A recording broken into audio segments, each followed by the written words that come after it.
Good day. Today is Tuesday, 17th March 2026. And before I proceed with this program, let me remind you again to tick the like button and to check your subscription to this channel if once you've watched and listened to this program, or whichever part of this program you want to watch and listen to, you decide that you like what you've heard and you wish to indicate that fact.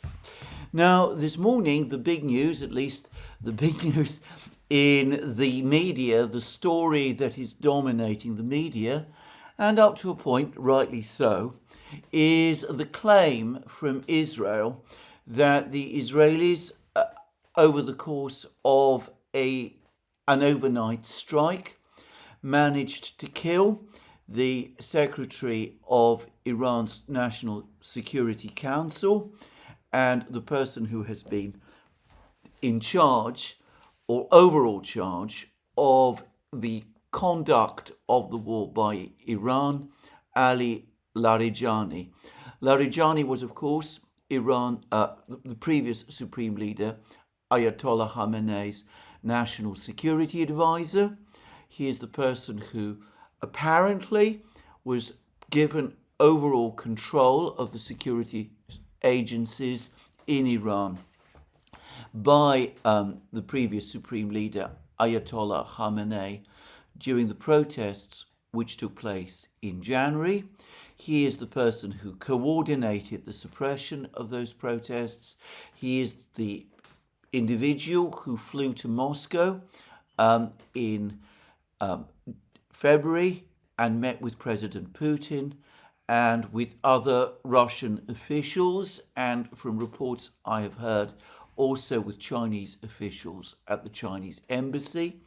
We've had very sketchy accounts of that meeting, but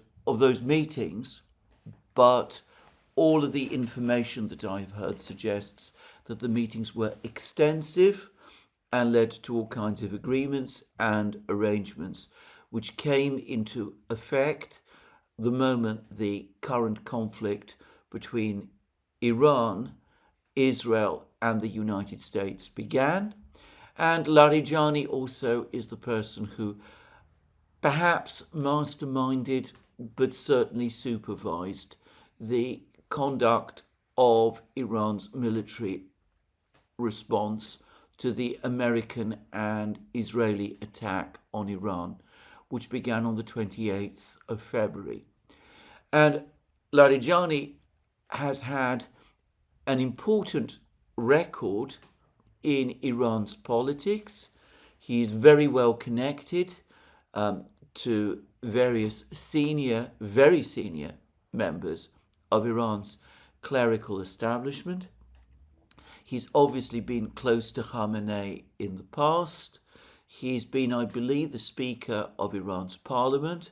He's been the chief negotiator in some of the nuclear negotiations between Iran and the United States, which led to the agreement to set up the JCPOA. And of course, he's had many extensive contacts with the Chinese and with the Russians. So we are indeed talking about a very important, very senior official.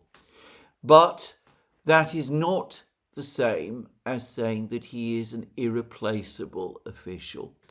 And this, in my opinion, has been the mistake that the United States, but Israel especially, have been making in all of their various attempts to destabilize the government of Iran. The belief appears to be in Israel that if they can kill all of the top officials, or as many of the top officials of the Iranian government as they can find, this will at some point in some way precipitate the collapse of the Iranian government.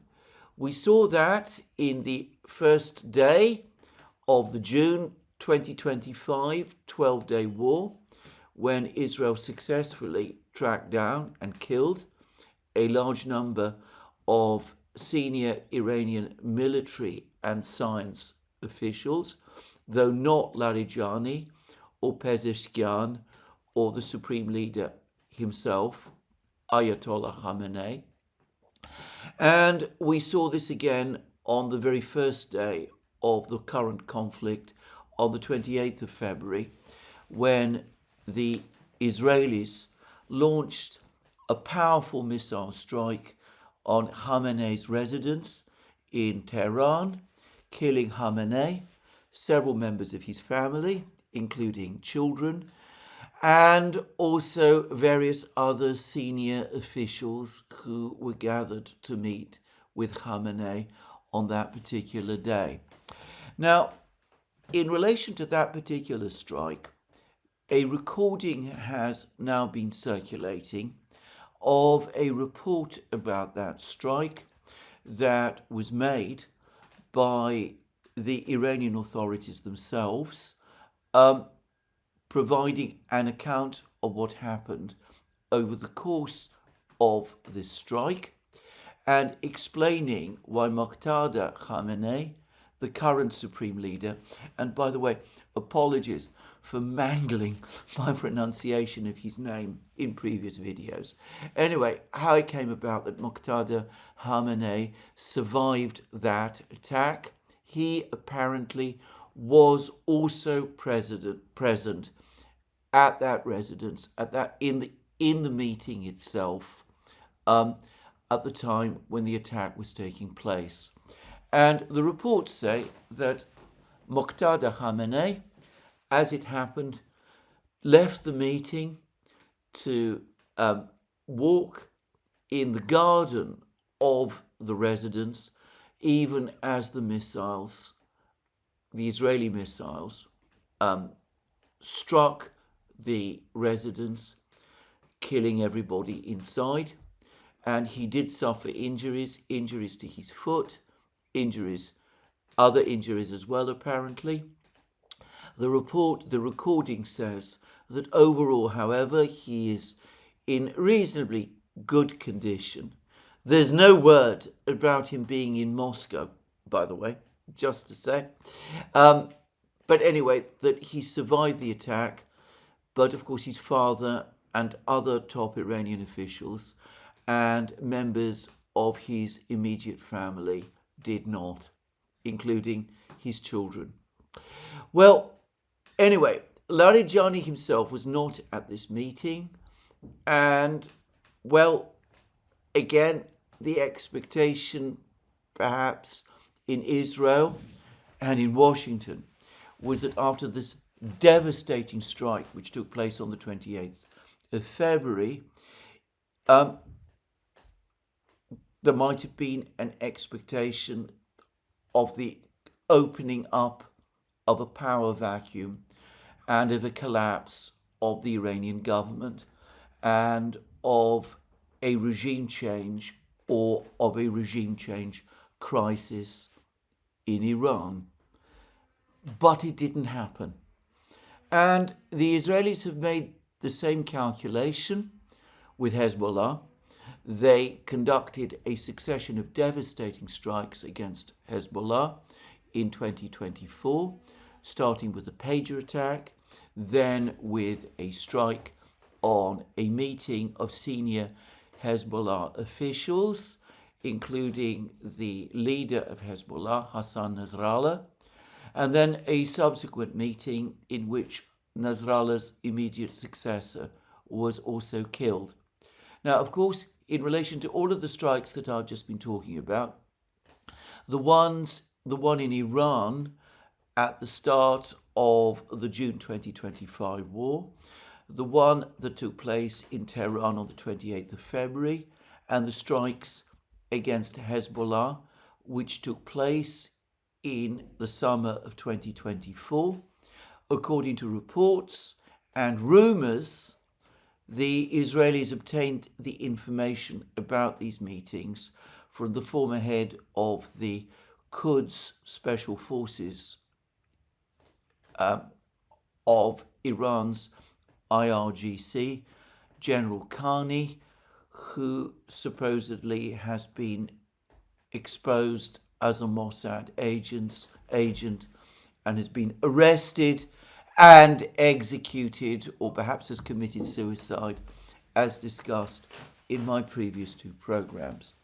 Anyway, the point is that Hezbollah is now back in operation.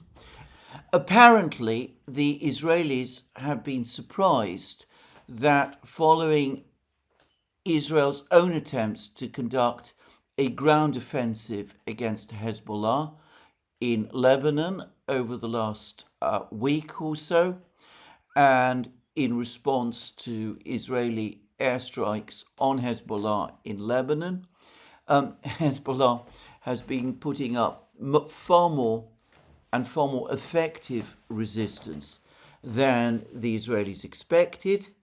And Hezbollah, for its own part, has also conducted missile and rocket strikes against Israel, again to a greater extent than the Israelis apparently expected. So we see that the decapitation strikes that were carried out by the Israelis against Hezbollah were unsuccessful, and the decapitation strikes that were carried out against the Iranian leadership in 2024 and in 2025 and on the 28th of February of this year have so far been unsuccessful as well. So why think that killing Larijani is going to change the overall picture?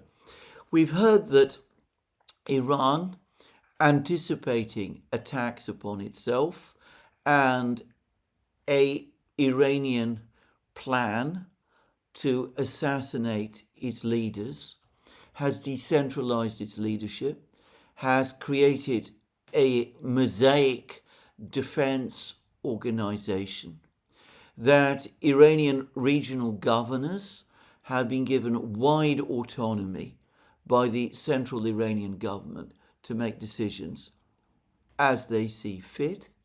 We've seen no evidence that the previous plan of decapitation or assassination has paralyzed the Iranian leadership or led to the collapse of the Iranian government.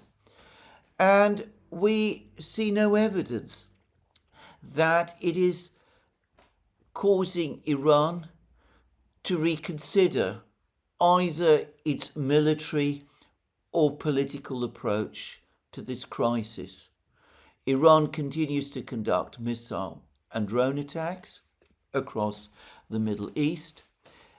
Iran continues to conduct missile strikes on Israel itself. Iran continues to maintain tight control over the Strait of Hormuz. It seems that even the claim that Iran has lost control of the sky over its territory is only partially true. As I discussed in a recent program, footage that I have seen of American bombers, B-52s, show them carrying JASSM's missiles, which suggests that the ongoing strikes that both Israel and the United States continue to conduct against Iran are conducted from outside Iranian airspace. So I don't see why the assassination, the killing of Larijani and apparently of another senior Iranian official, the head of the Basij militia, is going to make any fundamental difference. In fact, I would go further still. I suspect that the reason that the Israelis were able to find and kill Larijani is because a few days ago, Larijani, together with other prominent Iranian leaders, including Pezeshkian and Arakshi participated in big demonstrations which took place in Tehran. They walked together with the various other demonstrators. They made themselves publicly visible. And though the Israelis and the Americans did not attack them then, which was perhaps because any attack on these people at a time when they were surrounded by civilians in the way that they were might have resulted in enormous numbers of civilian casualties, which would have been politically embarrassing. I've stopped, I'm afraid, thinking that there are moral inhibitions about the deaths of civilians in this conflict. I don't think that enters into the calculus in Israel or Washington at all. I say that with a heavy heart, but it seems to me to be true. Anyway,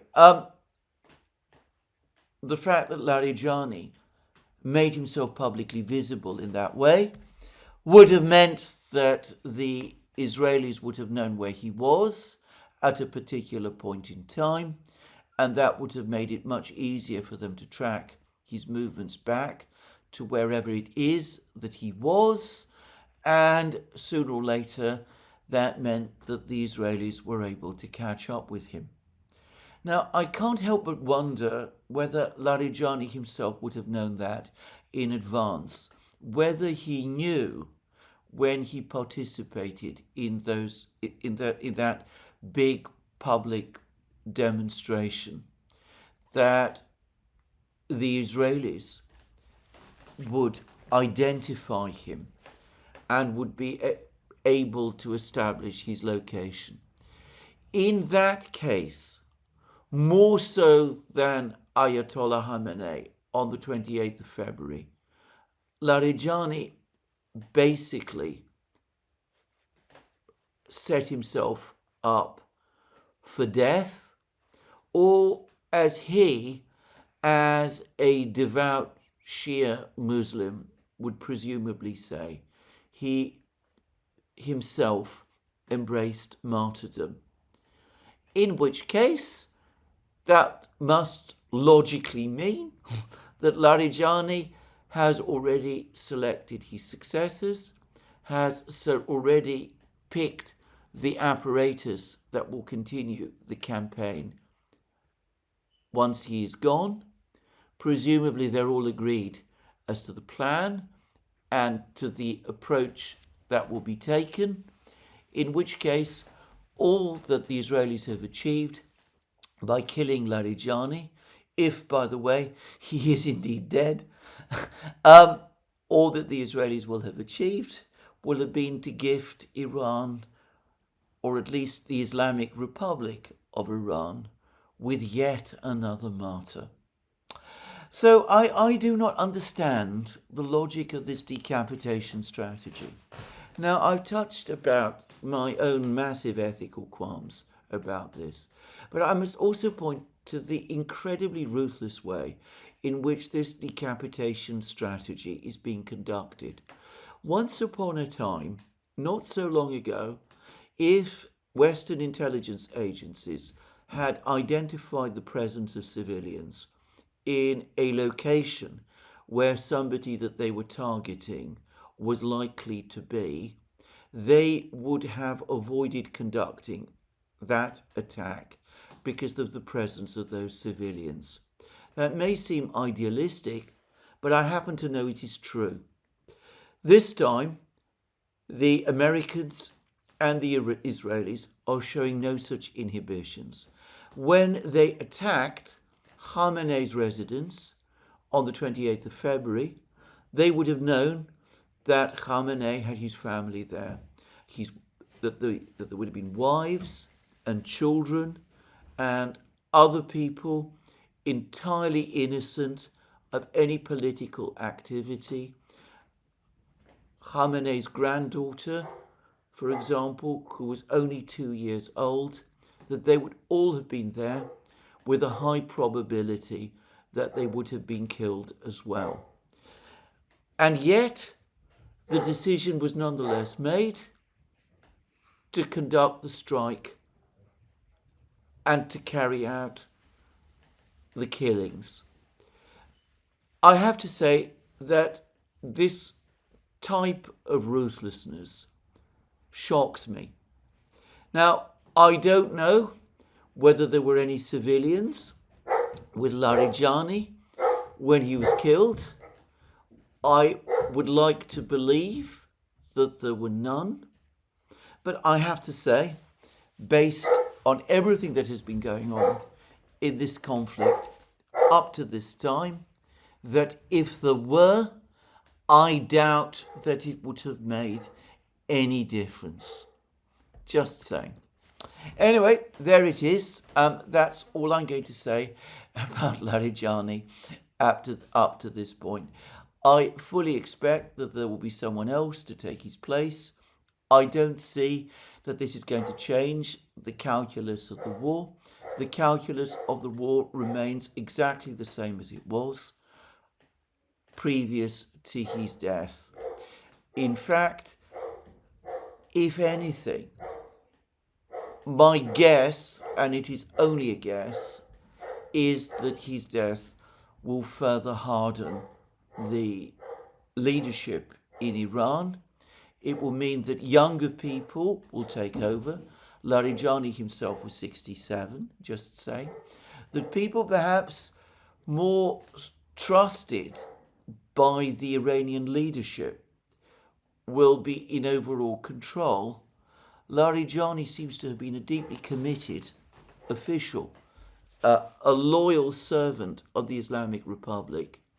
But on 2 occasions, the clerical leadership rejected his bid to stand for president of Iran, something which has never been fully explained, but which suggests that there were doubts about him and that there were criticisms of him within the high reaches of Iran's leadership.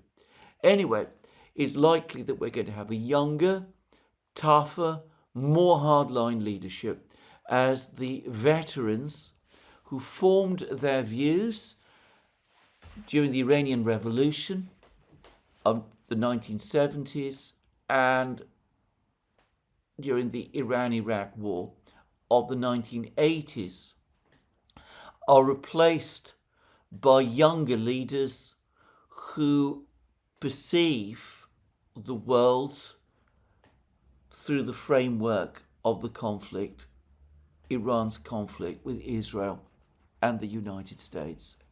Anyway, that's where I think we are at the present time. I'm not going to say very much more about this. So nothing, in my opinion, of substance decisively has changed.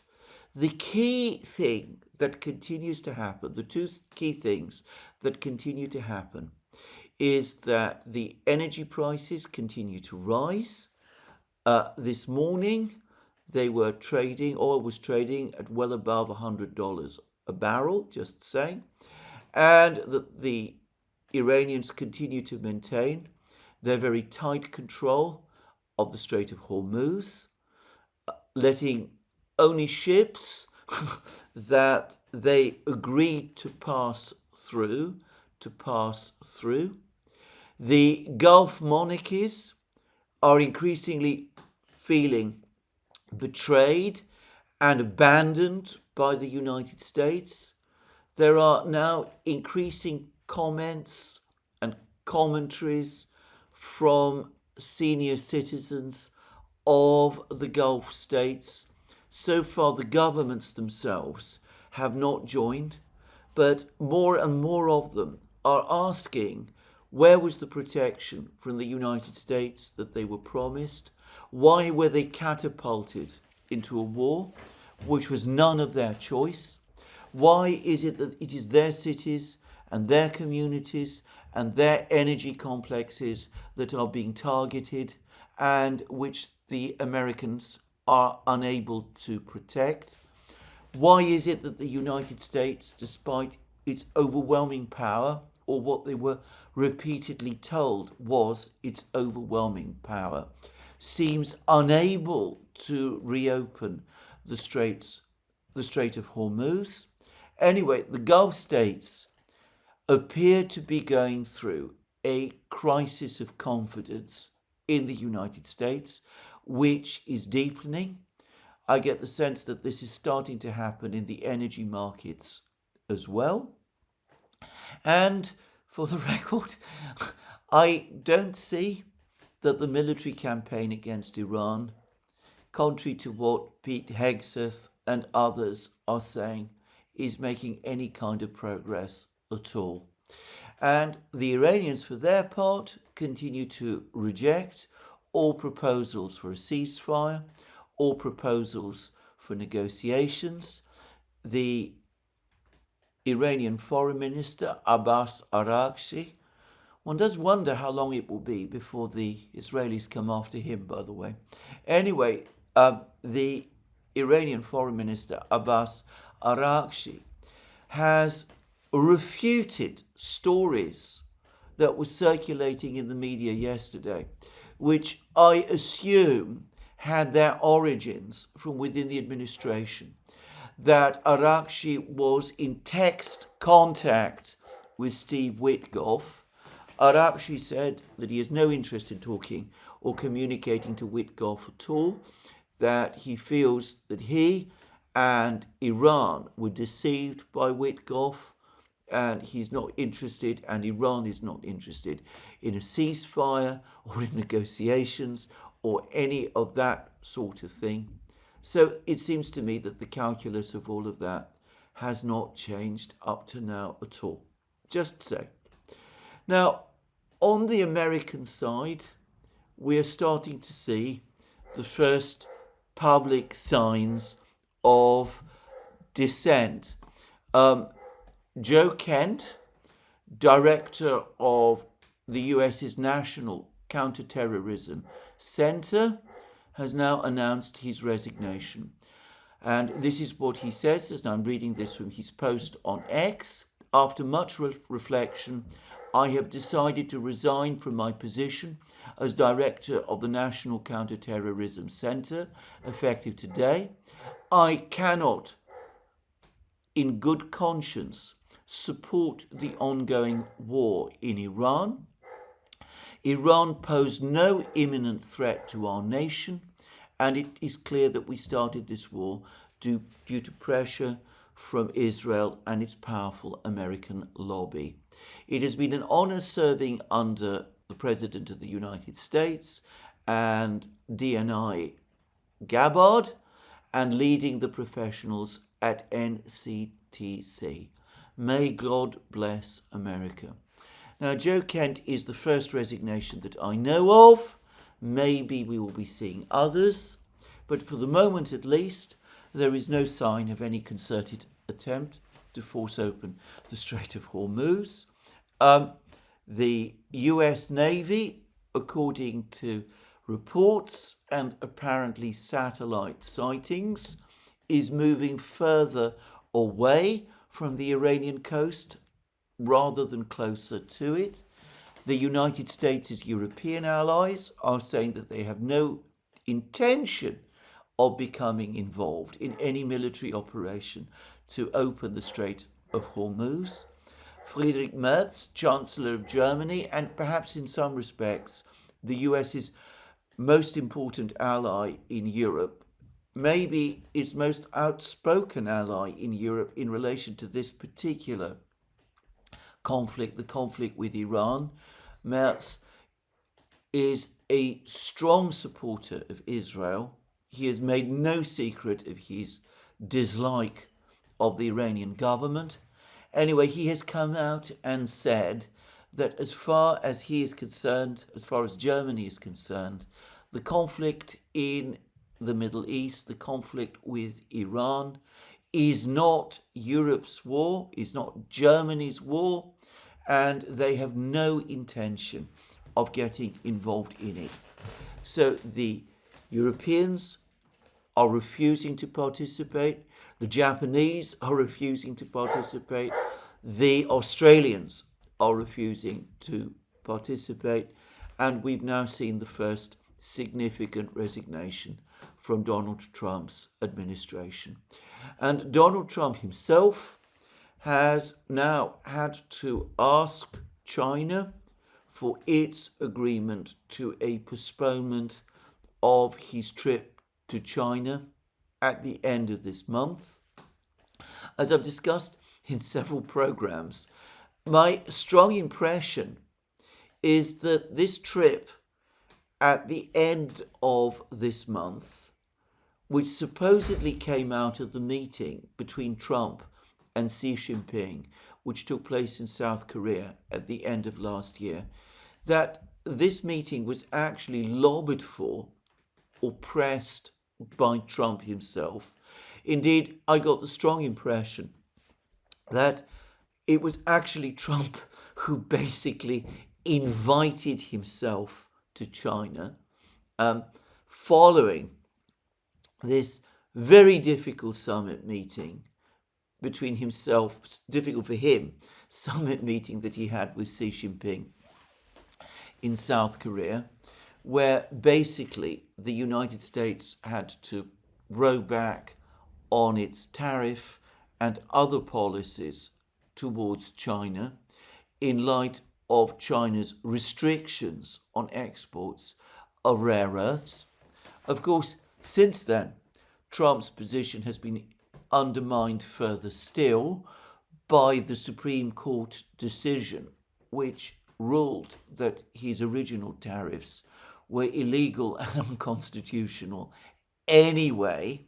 So at the moment, as I understand it, China is subjected only to the 10% flat tariff, or is it a 15% flat tariff, that Trump is simultaneously imposing, or the United States is simultaneously imposing on everyone else. Just saying. But anyway, whatever, the fact is that on the American side of the fence, things continue to look, shall we say, complicated and difficult. The Allies are not coming to help. The situation with the Gulf, the Strait of Hormuz, remains as intractable as ever. The idea of deploying large numbers of ground troops remains deeply controversial and unpopular in the United States, and very high risk as well. So all of these problems are still there, and they continue to mount.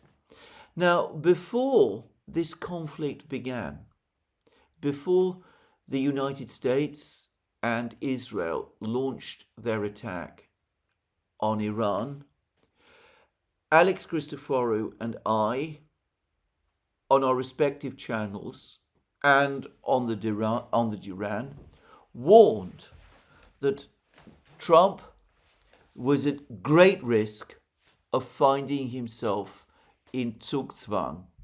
Zugzwang being the situation in chess where a party is obliged to make a move, which, whatever that move is going to put that party in an even worse position than the one he was in previously. And, well, it looked like it was already Zugzwang before the conflict began, in the sense that for Trump not to conduct an attack on Iran would have resulted in significant political damage, with Israel, the United States, the neocons in the United States, including some of the people within his administration, and the media supporters of a war against Iran, all furious with Trump. Whereas, of course, pressing forward with the war was likely to put Trump in an even deeper Zugzwang position that he was already in. And to my mind, this is exactly where we are. If things just are allowed to continue in the way that they are, then it seems to me that we're going to see eventually inexorable increases in energy prices. These are already causing stresses on living standards in the United States and to a much greater extent, by the way, around the world. In Europe, they're starting to create problems. I was reading in the British media this morning that there are apparently the first suggestions that Britain might have to consider energy rationing in a few months' time. I don't know whether that will actually happen, by the way, but anyway, it has been talked about. In a few programs ago, I actually said that I thought it would be unlikely that we would see energy rationing in Europe, and yet here we are, and it is now apparently being talked about. In Southeast Asia, in the Indian subcontinent, of course, the situation is much worse. It will presumably get worse in other places, in Africa, in South America, wherever. Anyway, we're starting to see increasing pressures in the energy markets, and of course, continuing with the military campaign as it is being conducted at the moment, continues the process of depletion of America's and Israel's already reduced arsenals of air defense interceptors, long-range missiles, and other precision-guided weapons.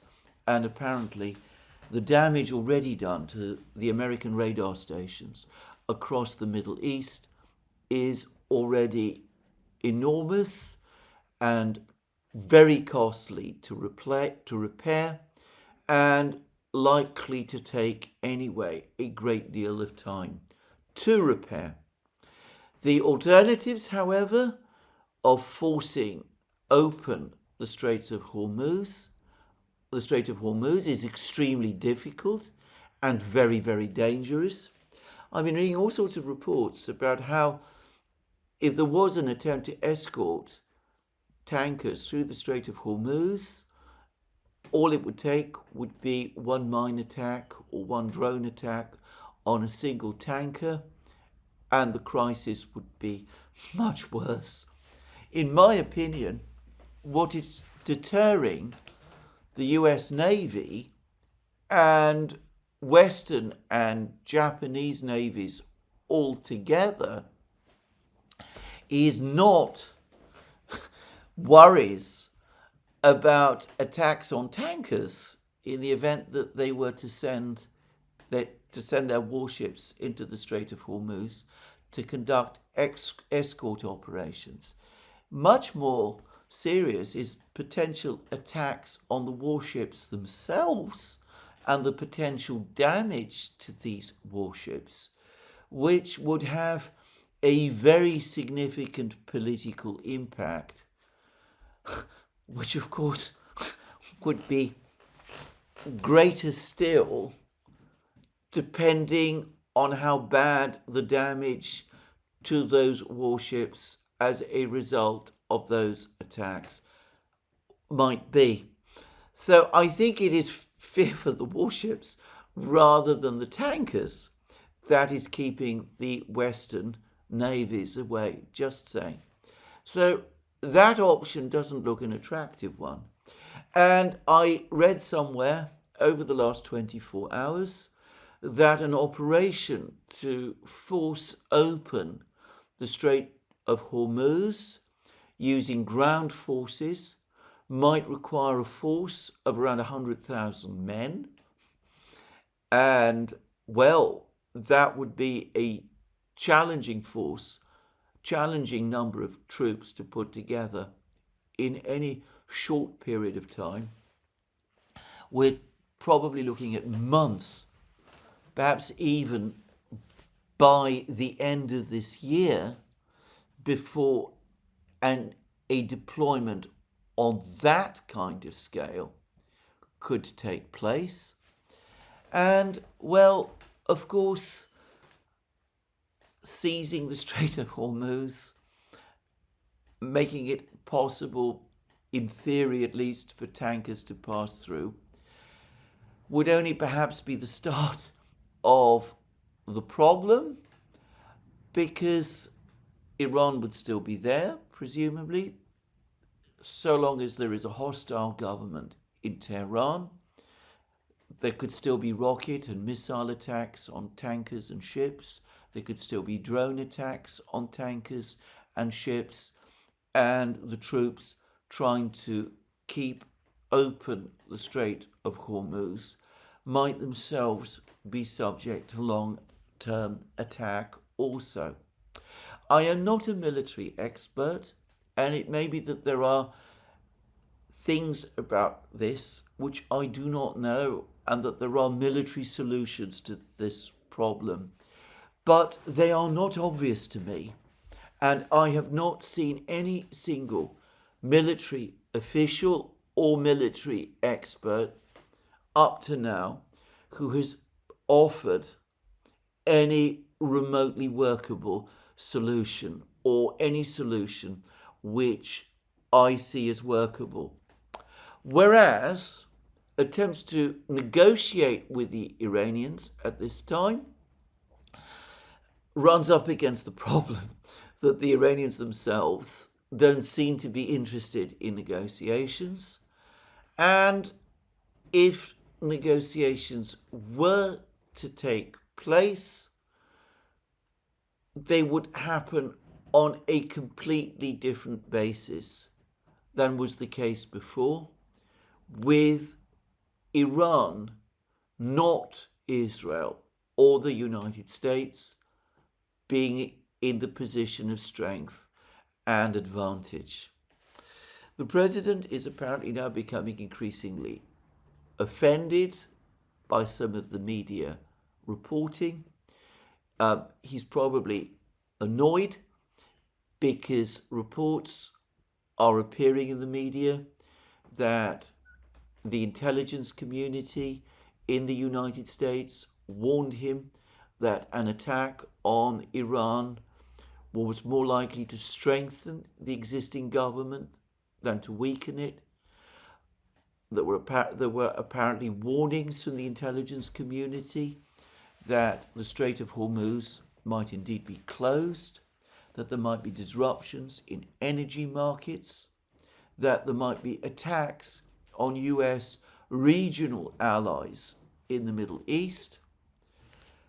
The president clearly does not want it publicized that he simply ignored all of these warnings and decided to press on regardless.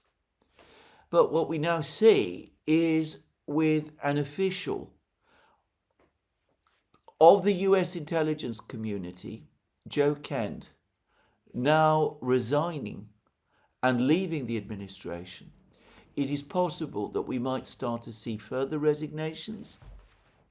And with every person who resigns, the risk for the president increases that these people will start to turn up at the talk shows and will start to give interviews to the media in the United States, which has never liked Donald Trump, and will start to provide further details about the warnings the president was given and which he chose to ignore. So there it is. That's the situation today. Assassinating Larijani doesn't solve anything, as far as I can see. Maybe, if he'd been killed in the strike that took place on the first day of the 12-day war in June 2025, it might have been different. But by now, the Iranians have their strategy. They have no obvious reason why they would want to change it. And I'm not sure exactly what it is that the United States is able to do that is going to change it either, or which is going to persuade the Iranians to alter their approach to this war. So it is Zugzwang. Now, of course, and I say this again, it may be the case, it's possibly the case that the president still knows things that I don't know. I've discussed in my two last programs the importance, the possible importance of General Karni in the lead up to the war, the person who is widely suspected now of having been Mossad's man at the heart of the Iranian leadership. It may be that there are other such people. It may be that there are other pressures that the United States can bring to bear against Iran and the government there that I am not aware of.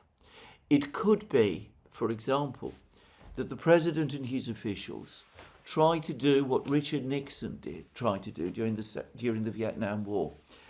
Nixon,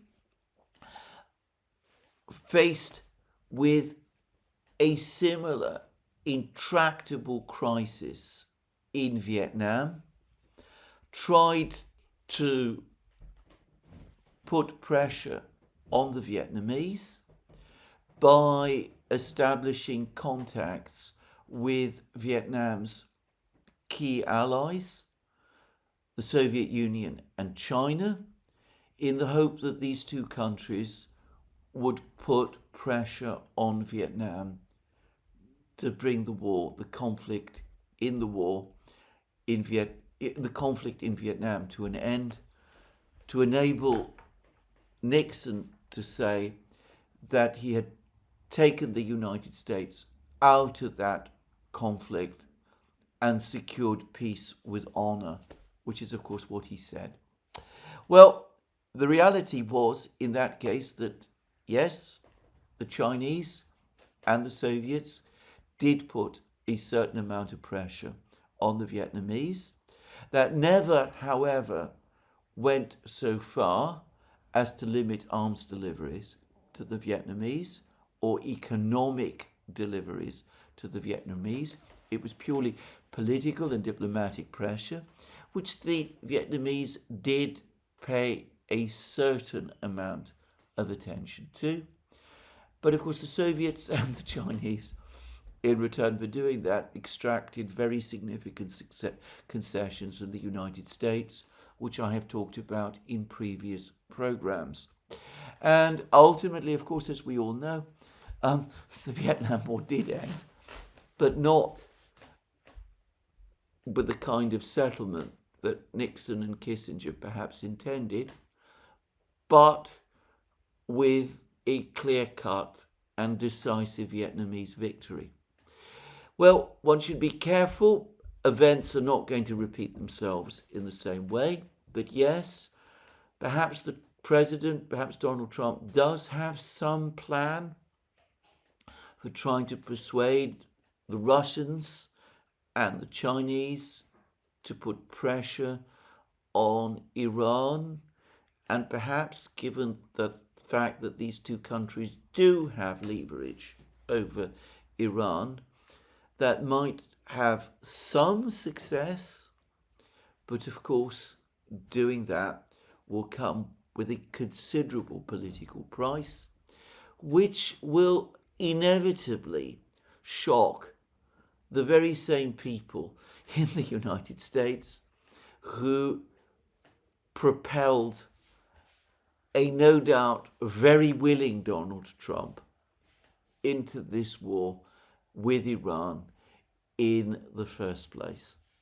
So there it is. Now, this is a difficult war to anticipate what the eventual outcome will be. It may be that if it goes on, if it stretches on for months or even years, then the continued pounding of Iran that is taking place will eventually cause some kind of a breakdown there. I've received further reports, however, not directly from people in Iran. I'm not in direct contact with anybody in Iran, but with people who have friends and family there, who are, by the way, almost to a person, in fact, I would correct that, to a person, very strong critics of the Iranian government. But anyway, all of them are telling me the same thing, that despite the bombing, normal life mostly goes on. Even in Tehran, most of the city so far has been unaffected by the bombing, which tends to be concentrated in a specific area, that the shops continue to be full of goods, that yes, there are economic stresses, the currency situation remains as bad as ever, inflation continues to be a huge problem, but Iranians have up to a point managed to cope with all of this, and so normal life continues, economic activity continues. We are nowhere close in Iran to seeing the sort of breakdown that might lead to a collapse in Iran of the kind that might bring about a rapid end to the war. But perhaps if the pounding goes on long enough, if the Israelis manage to kill even more Iranian officials, then maybe at some point that will provoke some kind of internal crisis. But I wouldn't count on it. To me, that looks a little bit like magical thinking. Anyway, that is what I see up to this time. Now, anyway, let's move on.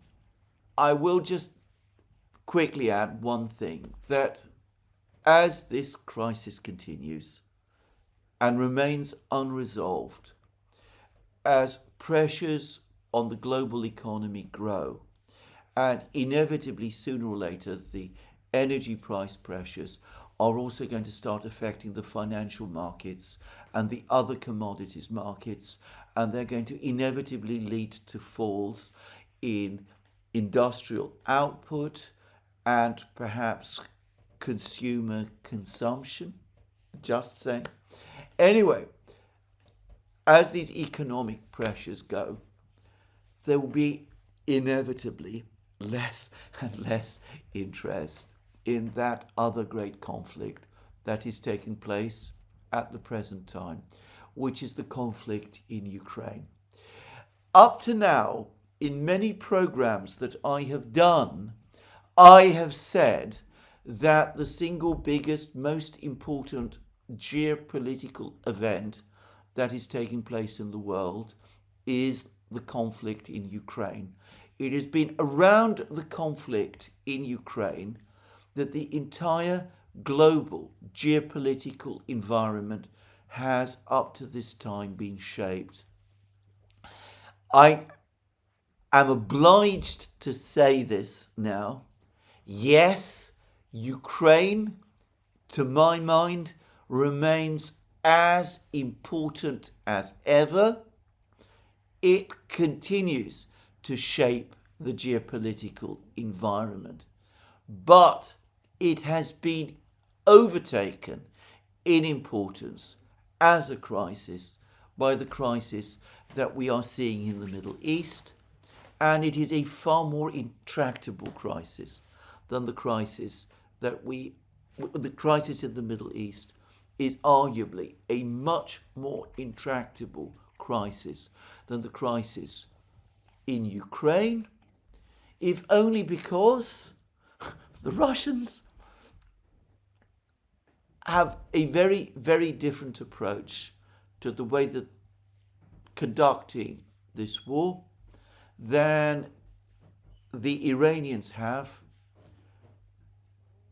a product of Iran's much weaker position and of Iran's sense that it has far less to lose, and dare I say it, because of the passions that exist whenever there is a conflict in the Middle East. of any kind. Anyway, what is going on in the conflict in Ukraine?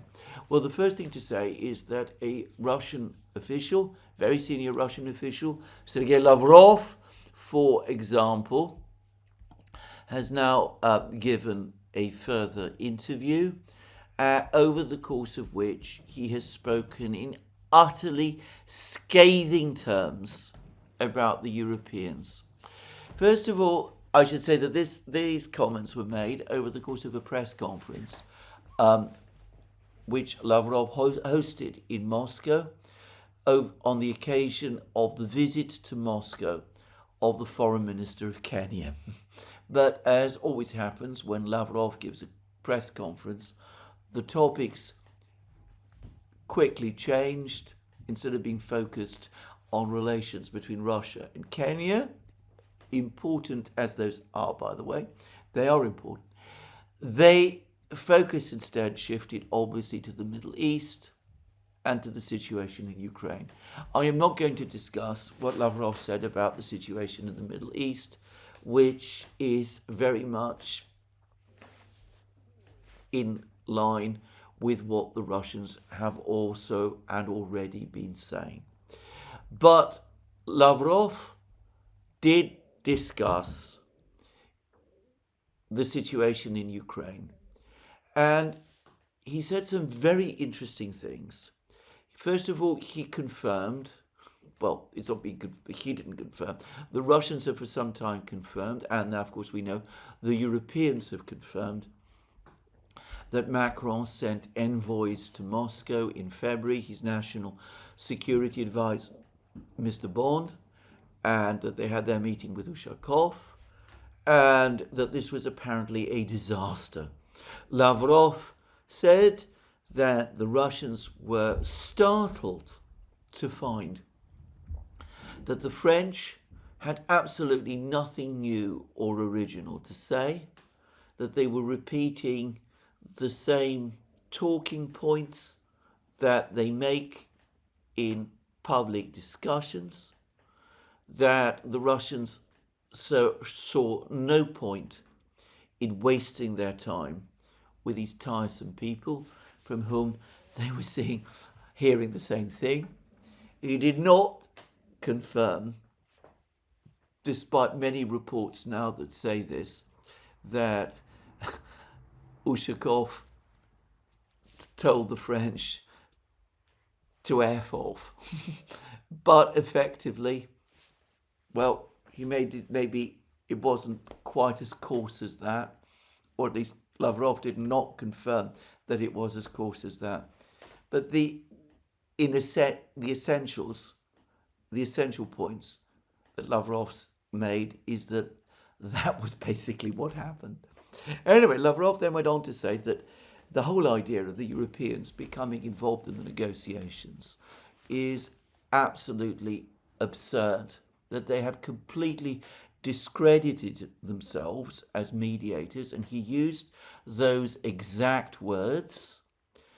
He said that the Europeans repeatedly betrayed the negotiation process.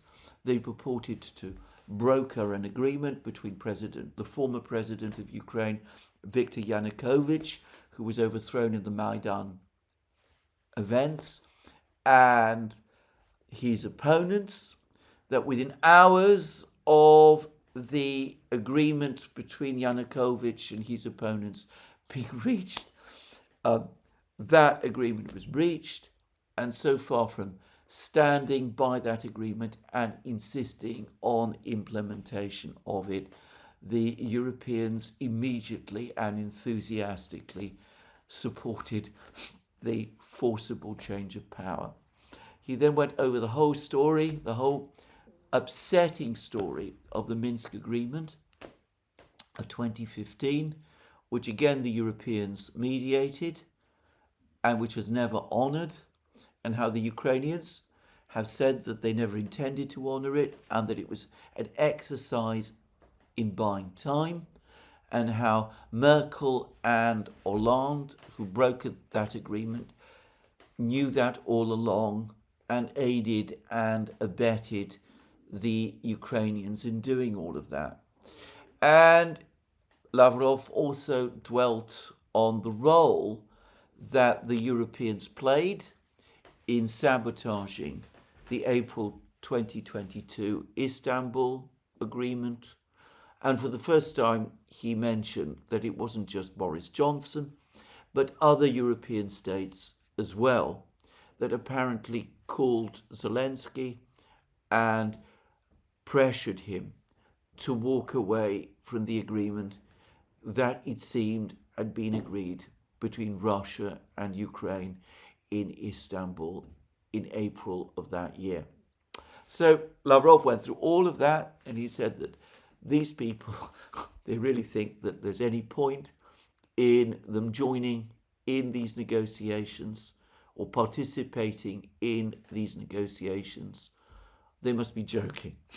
The Financial Times spoke about entreaties from the Europeans to join the negotiations. And, well, Lavrov clearly, and I'm sure here he speaks for the entire Russian government, they're not having any of it. They're not going to let the Europeans in through the door. They think that the only safe place for the Europeans is locked outside. But anyway, those were some of the things that Lavrov said, and he said it in his usual pungent language. But he did say other things. He referred to this idea of deploying European troops to Ukraine in order to enforce a ceasefire, Macron's and Starmer's plan, the coalition of the willing plan and all of that. He referred to such a potential European force as an occupation force. And he said that the reason that the Europeans wanted to do that, and the true reason why the Europeans want to join the negotiations, is because they want to preserve and perpetuate the Kiev regime. And, well, those comments, to my mind, clearly say a number of things.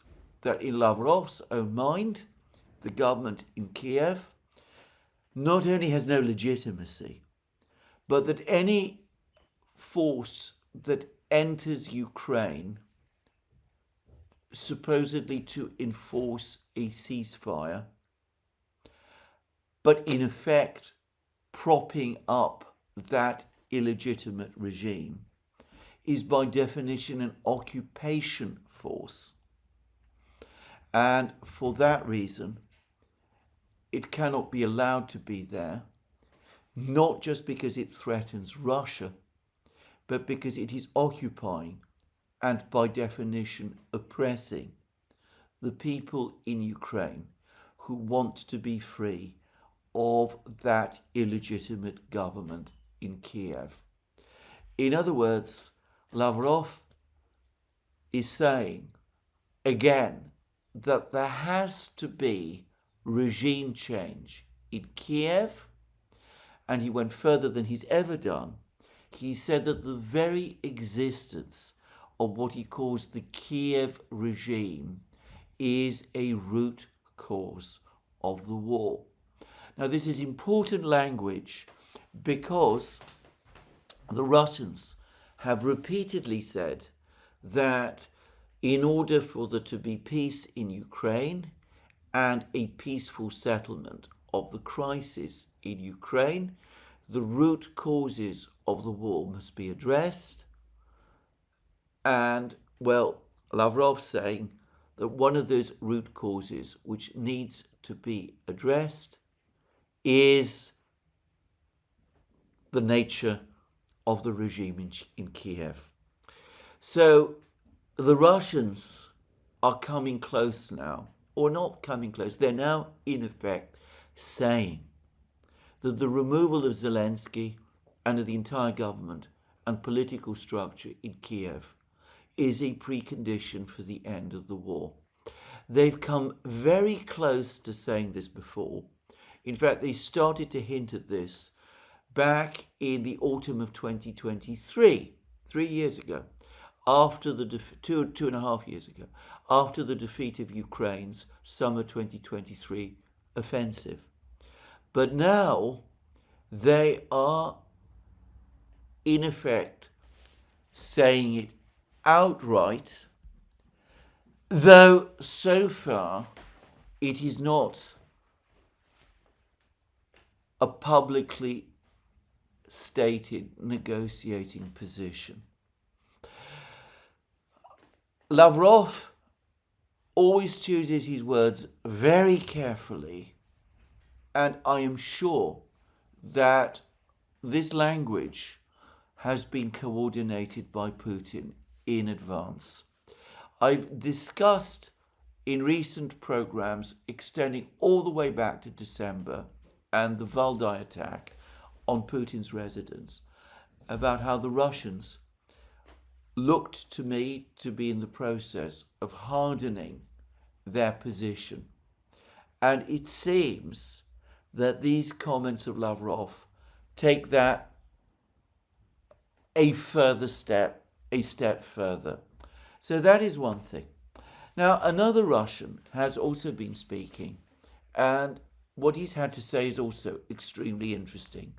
And this is Valery Gerasimov, the chief of the general staff and the overall military commander of the Russian forces who are fighting in the area of the special military operation.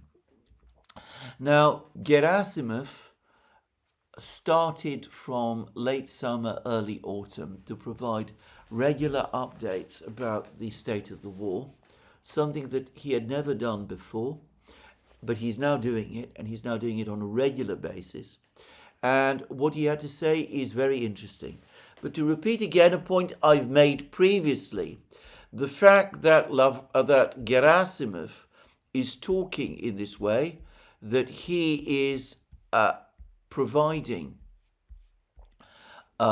regular briefings about the state of the war, is in itself a clear indication that the Russians are becoming increasingly confident about the way things on the battle lines are going. So anyway, Gerasimov had these things to say, and I'm summarizing it. We have a long account of his comments from the Russian Defense Ministry, but briefly, what Gerasimov said was this. Firstly, in Konstantinovka,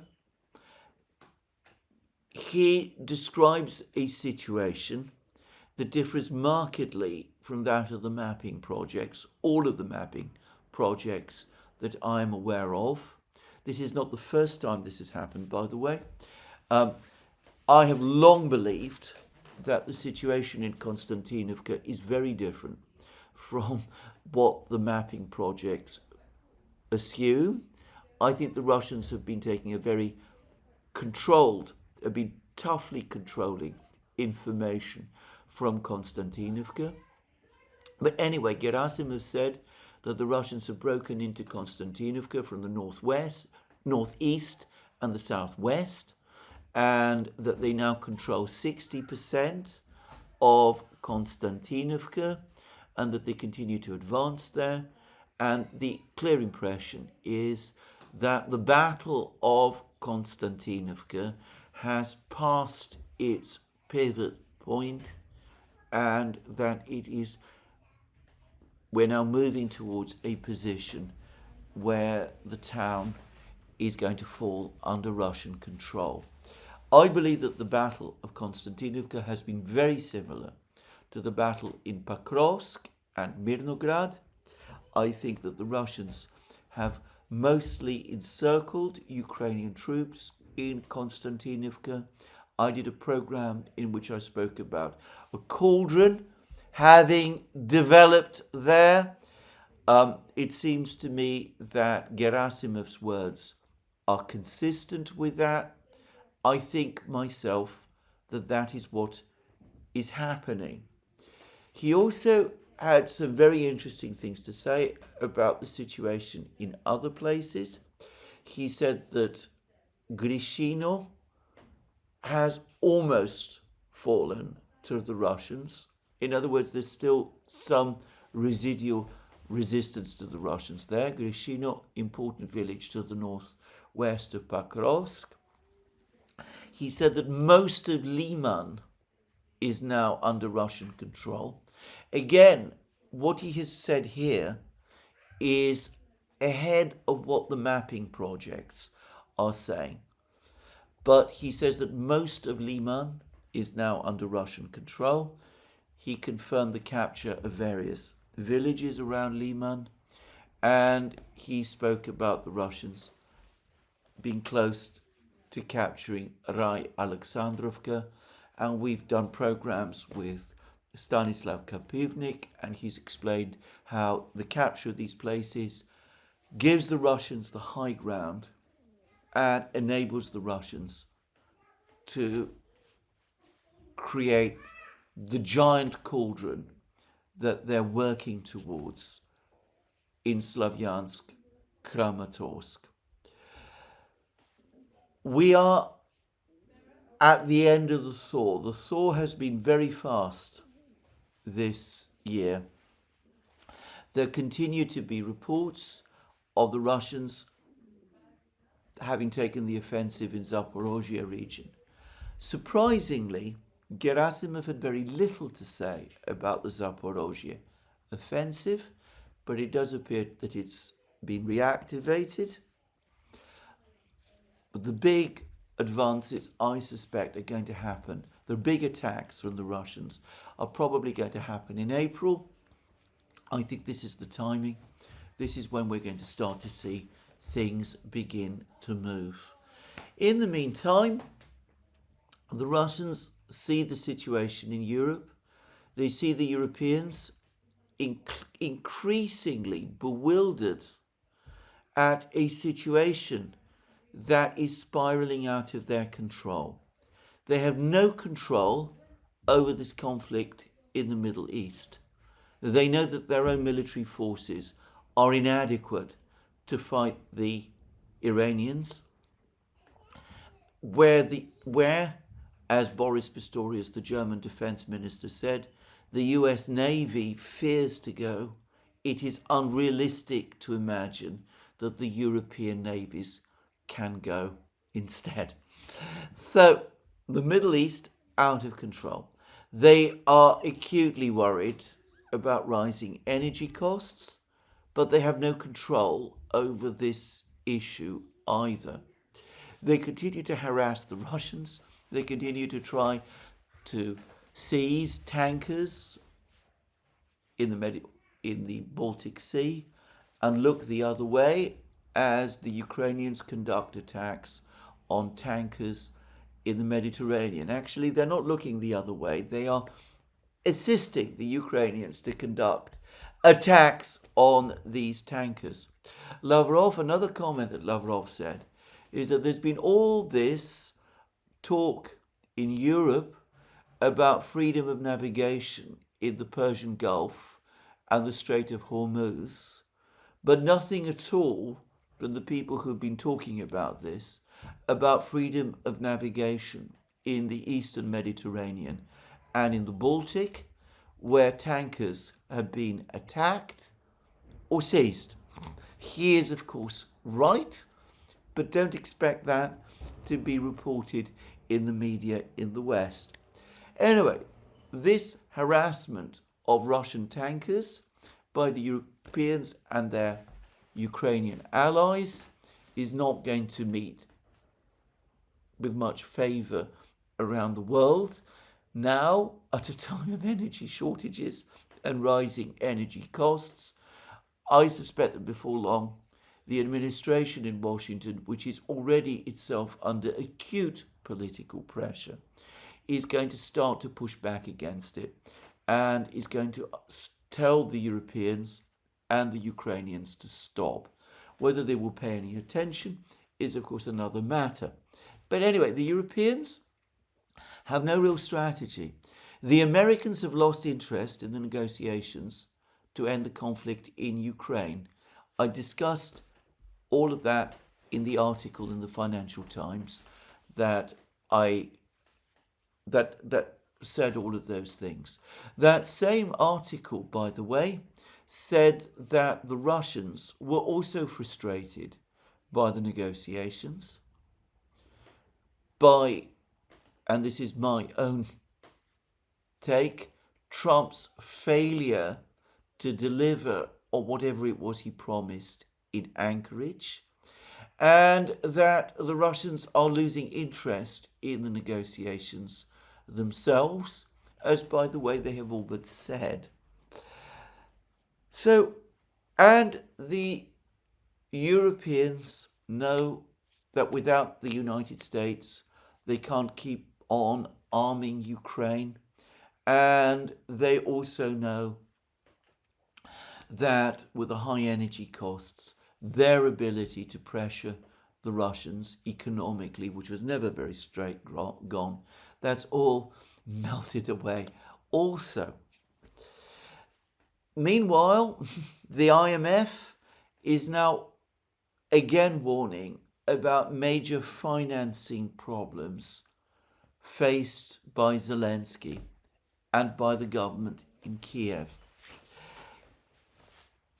And the Europeans have also now discovered that the Russians are not interested in talking to them. The Russians instead are now talking about regime change in Kiev. It's impossible to interpret Lavrov's words any other way, and Putin, for his part, is remaining silent. Well, who can doubt in this situation, especially given that Zelensky continues to oppose all concessions, that we're going to see a military end to this war? Anyway, that's where I'm going to finish today. Let me remind you again that you can find all our programs on our various platforms, Locals, Rumble, X and Substack. You can support our work via Patreon and Subscribestar and by going to our shop, links under this video. Last but not least, please remember to tick the like button and to check your subscription to this channel. That's me for today. More from me soon. Have a very good day.